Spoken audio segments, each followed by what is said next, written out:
lagi kerja ya? Iya.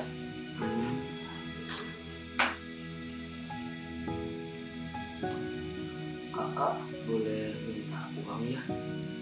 Pak. Teman.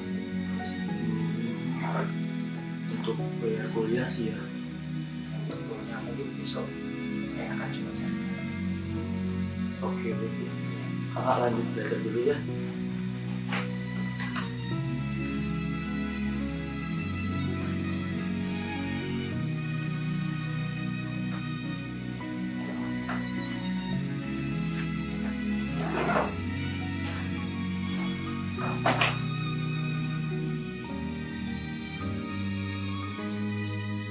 أعوذ بالله من الشيطان الرجيم بسم الله الرحمن الرحيم ولا تقولوا لمن يقتل في سبيل الله أموات بل أحياء ولكن لا تشعرون ولنبلونكم بشيء من الخوف والجوع ونقص من الأموال والأنفس والثمرات وبشر الصابرين الذين إذا أصابتهم مصيبة قالوا إنا لله وإنا إليه راجعون صدق الله العظيم.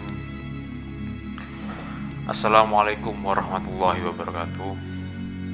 Ma'asyiral muslimin rahimakumullah, para hadirin yang dimuliakan dan dirahmati Allah Subhanahu wa taala. Mari pada kesempatan kali ini kita selalu meningkatkan rasa syukur kita kepada Allah Subhanahu wa taala sebagai bentuk balas budi kita, sebagai upaya penguatan iman kita kepada Allah agar kita mampu menjadi hamba yang selalu meningkatkan kualitas ketakwaan kita kepada Allah Subhanahu wa taala. Hadirin yang dimuliakan Allah, dari tayangan tadi sangat jelas dapat diambil sebuah pelajaran bagi kita semua sebagai seorang manusia yang pastinya memerlukan, membutuhkan, juga menginginkan kenikmatan-kenikmatan hidup di dunia. Hasrat untuk membahagiakan diri kita, hasrat untuk membahagiakan keluarga kita, apalagi anak-anak kita, tentunya sangat kita ingin memenuhinya. Itu normal dan itu wajar. Sebagai seorang laki-laki, sebagai seorang orang tua, kita diharapkan mampu untuk menjadi orang tua yang bertanggung jawab, orang tua yang mampu membahagiakan anak-anak kita serta istri kita dan seluruh anggota keluarga kita. Karena memang pada dasarnya itulah sifat manusia. Hadirin yang dimuliakan Allah, namun di peristiwa yang terjadi pada sinetron tadi adalah bagaimana seorang anak yang memerlukan sebuah keinginan, mempunyai sebuah keinginan, akan tetapi seorang orang tuanya berada di posisi yang sangat sulit, berada di antara dua kaki, antara memenuhi kebutuhan anak dan tetap beristiqomah dalam menjalankan perintah Allah Subhanahu wa taala. Artinya tidak melarang, tidak melakukan apa yang dilarang oleh Allah Subhanahu wa taala. Hadirin yang dimuliakan Allah, tadi saya sudah membacakan sebuah ayat. A'udzubillahi minasyaitonirrajim. Bismillahirrahmanirrahim. Walanabluwannakum bisyai'im minal khaufi wal ju' wa naqsim minal amwali wal anfusi was thamarat wa basyiris sabirin. Kita semuanya akan dicoba, akan diuji oleh Allah. Dari apa? Apa yang akan diujikan kepada kita? Rasa takut, rasa lapar, dan merasa kekurangan dari apa? Dari harta benda kita, dari diri kita, dari makanan yang kita makan, dari buah-buahan yang mungkin kita konsumsi. Ini sudah ditakdirkan Allah Subhanahu wa taala. Kita akan diuji oleh hal-hal tersebut. Tidak mungkin sebagai seorang hamba, sebagai seorang manusia yang hidup di dunia ini tidak mendapatkan ujian dari Allah Subhanahu wa taala. Apakah orang kaya, orang yang sudah punya banyak uang tidak diuji oleh Allah? Pasti diuji. Mungkin dia akan diuji minal khaufi wal ju' wa basyiris sabirin. Maka ini adalah bagaimana kita menjadi orang-orang yang sabar.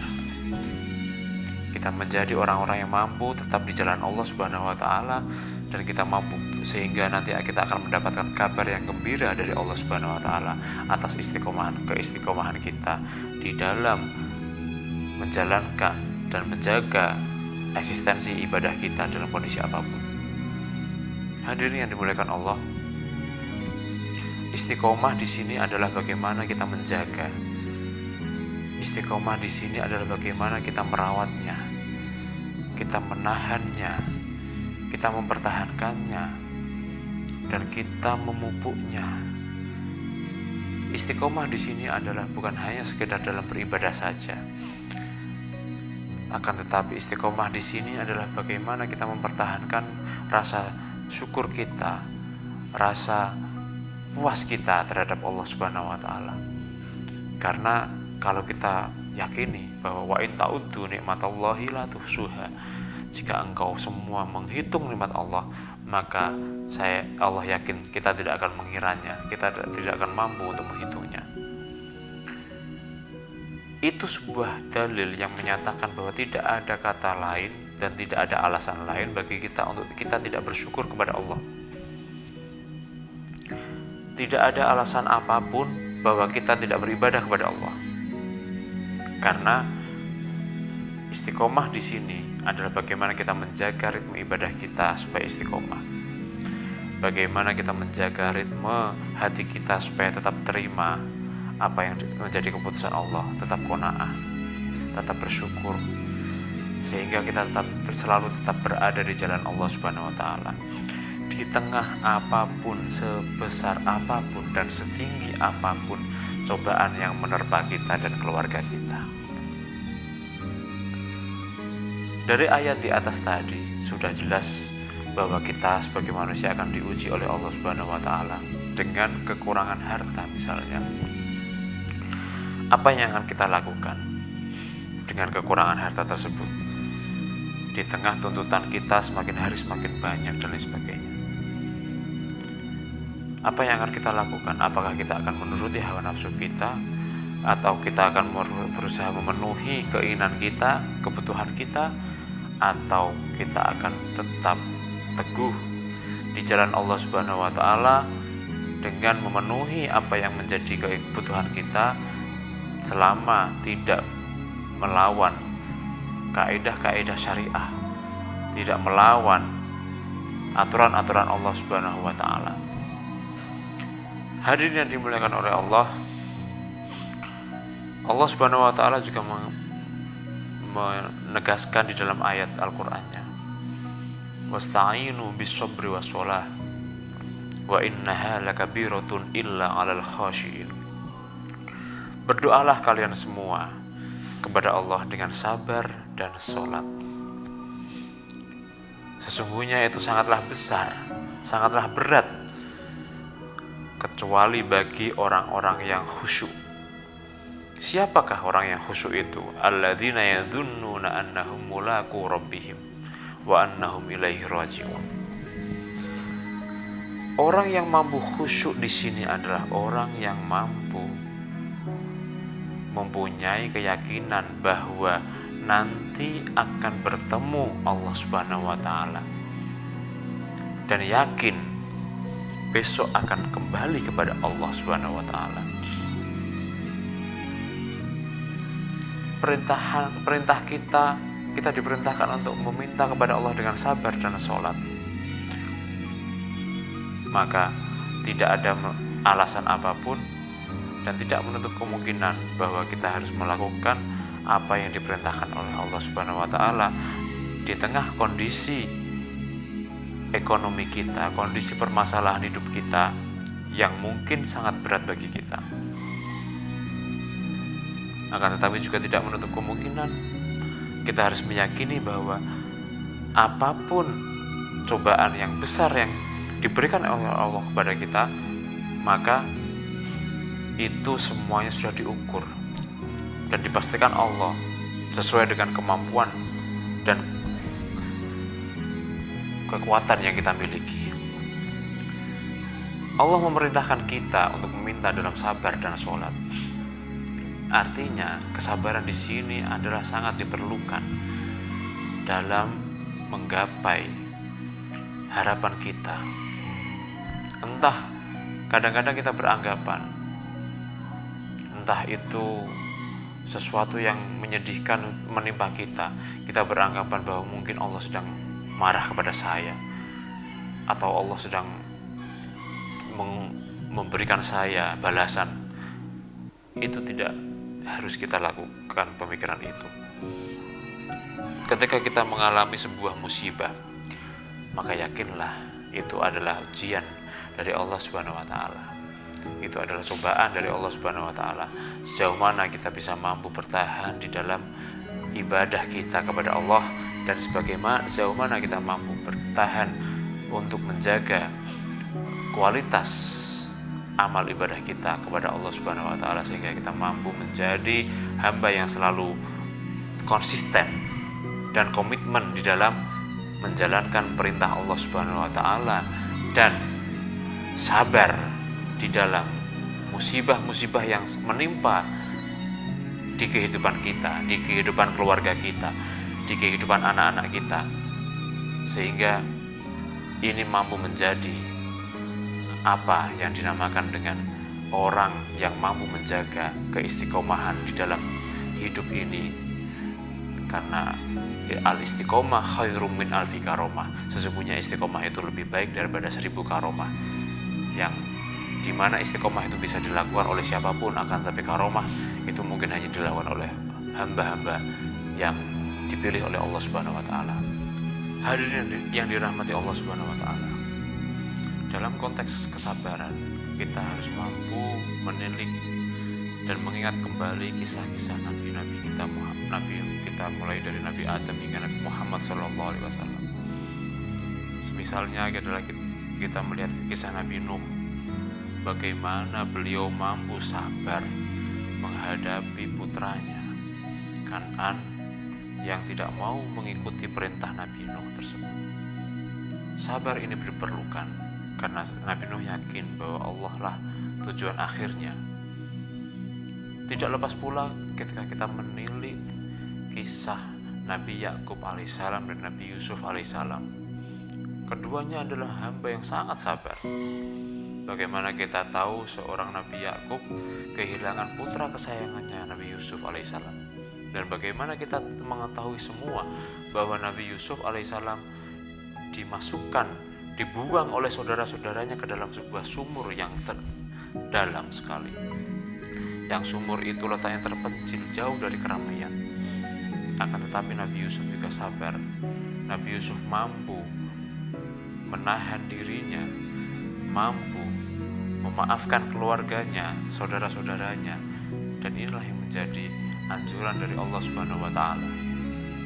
Bagaimana kesabaran Nabi Yusuf itu juga pernah beliau cerminkan ketika Nabi Yusuf alaihissalam pernah difitnah oleh Zulaikha pada waktu itu, dan kemudian dimasukkan ke dalam penjara, di mana di penjara tersebut ada 2 orang yang bersamanya, 2 orang pelayan kerajaan yang bersamanya. Lalu beliau menafsirkan mimpi kedua orang tersebut, sehingga membawa Nabi Yusuf alaihissalam ke dalam singgasana perjamuan raja, yang kemudian akhirnya adalah Nabi Yusuf mampu menafsirkan mimpi raja tersebut sehingga negeri tersebut terhindar dari musibah kelaparan, terhindar dari musibah kekeringan yang sudah diantisipasi oleh mimpi yang ditafsirkan oleh Nabi Yusuf alaihissalam. Ada dialog sedikit di tengah kejadian itu ketika Nabi Yusuf diperingatkan oleh malaikat Jibril. Pada waktu itu, Nabi Yusuf, kenapa engkau tidak meminta kepada Allah Subhanahu wa taala, tapi engkau meminta kepada pelayan yang sama di dalam penjara bersamamu. Artinya di sini adalah merupakan sebuah pelajaran yang sangat jelas bahwa kita sebagai seorang manusia tidak boleh menggantungkan diri kita kepada manusia lain. Yang mana pada waktu itu Nabi Yusuf berpesan pada salah satu penjaga yang dibebaskan tersebut untuk menyampaikan kepada raja bahwa dirinya tidak bersalah. Akan tetapi Allah membuktikannya dengan mengirimkan mimpi ke dalam raja tersebut. Kemudian apa yang terjadi?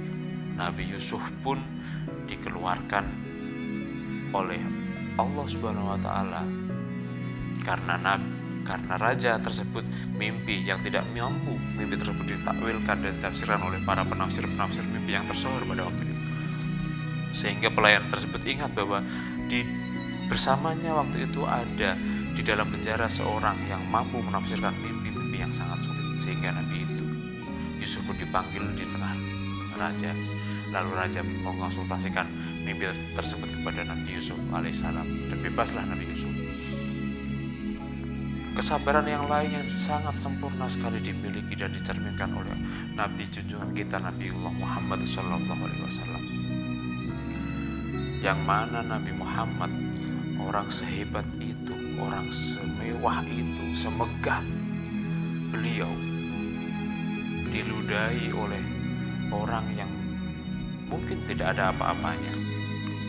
Setiap beliau jamaah subuh pergi ke masjid, beliau di tengah jalan selalu mendapatkan hadiah ludah. Besoknya lagi mendapatkan hadiah ludah lagi. Bahkan ketika Nabi tidak mendapatkan ludah tersebut, mungkin yang terlintas pada diri kita adalah kita mendoakan orang yang meludahi itu. Terima kasih ya Allah, Kau telah memberikan adab kepadanya. Mungkin itu yang akan terjadi pada pikiran kita. Tapi Nabi tidak mencontohkan hal demikian. Nabi mencontohkan ketika orang tersebut tidak mampu, tidak memberikan ludah kepada Nabi Muhammad pun mencari kabar. Apa yang terjadi dengan dia? Lalu Nabi Muhammad mendengar bahwa dia sedang sakit, dan kemudian Nabi Muhammad menjenguknya, mendoakan kesembuhannya. Serta merta orang itu pun tidak berpikir panjang. Orang itu kemudian spontan masuk Islam di hadapan Nabi Muhammad SAW. Hadirin yang dimuliakan oleh Allah Subhanahu wa taala. Kesabaran dan keistiqomahan dalam menjaga ibadah dalam diri kita, baik hati kita, lisan kita, dan perbuatan kita harus meyakini akan membawakan hasil yang sangat luar biasa indahnya di kemudian hari. Kita ketahui bahwa Nabi Yusuf setelah mendapatkan cobaan yang sangat besar dari Allah, beliau mendapatkan kenikmatan menjadi seorang panglima, dan kemudian mampu bertemu lagi dengan ayahandanya Nabi Yakub, yang dengan jubahnya Nabi Yusuf itu Nabi Yakub mampu sembuh dari kebutaan yang dia alami selama ini. Keindahan yang dirasakan oleh Nabi Muhammad SAW pula, bagaimana beliau mampu mengubah tatanan masyarakat di seluruh dunia, di seluruh zaman, di seluruh kondisi sosiogeografis yang berbeda. Tapi ajaran-ajaran Nabi Muhammad tidak pernah mengalami diskualifikasi di sebuah daerah antara daerah satu dengan daerah lain. Ini merupakan nilai yang sangat luar biasa. Bagaimana kesabaran itu membawa kenikmatan dan keindahan, serta pasti kita akan mendapatkan buah yang manis yang akan kita petik nantinya ketika kita mampu menjaga kesabaran kita, keistiqomahan kita, sehingga kita mampu terhindar dari perbuatan-perbuatan dosa yang mungkin akan membawa diri kita dari dosa kecil menuju ke dosa besar, begitu pula seterusnya. Naudzubillah min dzalik. Mudah-mudahan kita diridhai oleh Allah Subhanahu wa taala, dan kita diberi kekuatan oleh Allah Subhanahu wa taala untuk menjadi hamba yang istiqomah dan hamba yang mampu bersyukur dan bersabar di dalam kondisi apapun. Allahumma fiqil aqwam tarik. Assalamualaikum warahmatullahi wabarakatuh. Izinkan ku ucap kata taubat sebelum kau memanggilku kembali padamu.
Karena kau tahu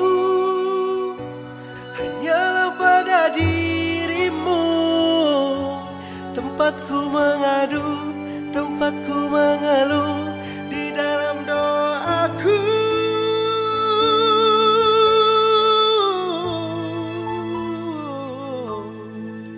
Dan demi nafas yang telah kau hembuskan dalam kehidupanku, ku berjanji ku akan menjadi yang terbaik, menjalankan segala perintahmu, menjauhi segala laranganmu adalah sebaris doaku untukmu. Dan demi nafas yang telah kau hembuskan dalam kehidupanku, ku berjanji ku akan menjadi yang terbaik, menjalankan segala perintahmu, menjauhi segala laranganmu adalah sebaris doaku untukmu.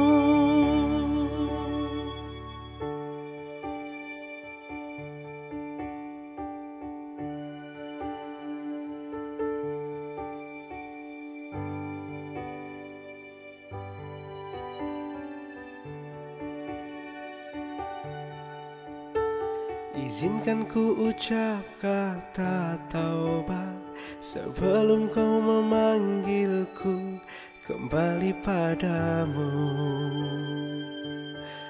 menutup waktuku.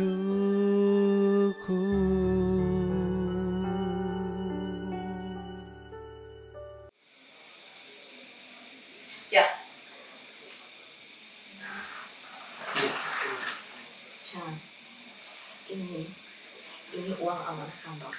Ini bukan uang kita. Ini amanah kantor. Tapi kakak harus bayar uang kuliah. Iya, ibu tahu kalau besok ayah harus bayar uang kuliah kakak. Ibu juga tahu ayah belum gajian. Tapi ayah nggak usah khawatir. Ibu sudah telepon UAS. Dan alhamdulillah ya, alhamdulillah mereka kasih kita dispensasi. Iya. Iya, mereka kasih kita dispensasi. Jadi, sudah. Tolong ayah lewat surat ini ke bagian keuangan kampus besok, ya. Iya. Ini surat dispensasi, izin dispensasi.